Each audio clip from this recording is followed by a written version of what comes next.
শেষের দিনে কে আমাকে দেখবে? আমার পাশের সাথীটা দেখবে যে আমার সাথীটা ঠিক আছে তো, ঠিক আছে তো, সে আমার চলে যাওয়ার সময় একটু কৃষ্ণ নাম তো কর্ণে দিতে পারবে।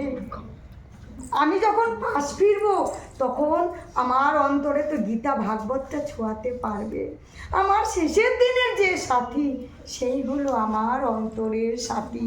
আর সব এগুলা যে সাথী, এগুলা সব কি আমার রসের সাথী। তাহলে আমার কৃষ্ণপথে কৃষ্ণর নামে আমার রসের সাথীর দরকার নেই। আমার কি দরকার? আমার সেই সঙ্গের সাথী দরকার, যে আমার শেষ বয়সে সঙ্গ দেবে। জয় রাধে। তারপর আমরা চলে এলাম কোথায়? কলিতে।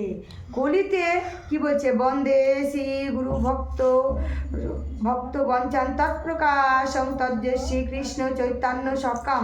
অর্থাৎ প্রথম আমি শ্রীরূপ সনাতন প্রভুকে শিক্ষাগুরু ও দীক্ষাগুরু রূপে বন্দনা করি তাদের শ্রীবাস প্রভৃতি যারা ঈশ্বরের ভক্ত, ও বন্দনা করি যারা ঈশ্বরের অবতার।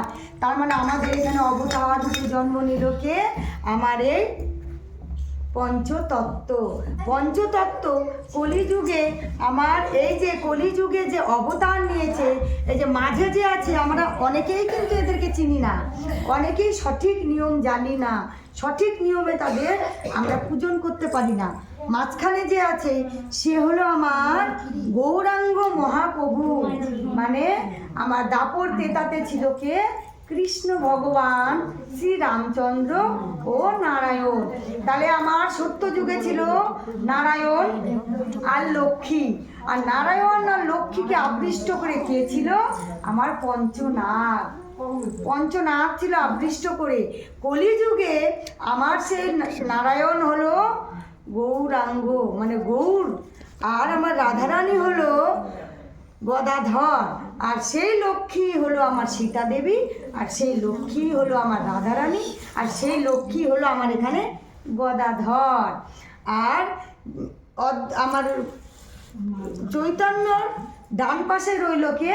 সেই বাসুকী নাগ, যে আমার লক্ষ্মীনারায়ণকে আকৃষ্ট করেছিল।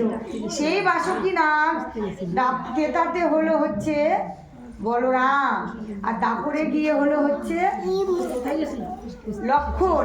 তাহলে লক্ষণ বলরাম, আর কলিতে গিয়ে হলো আমাদের সেই নিতাই চাঁদ মানে নিত্যানন্দ প্রভু। আর নিত্যানন্দের ডানে রইল আমার গদাধর, তার মানে ভোলা মহেশ্বর। এরা আসলো কি জন্যে? আমাদের ভক্তদের মাঝে হরিনাম বিলানোর জন্যে আমাদের এখানে অবতার নিল।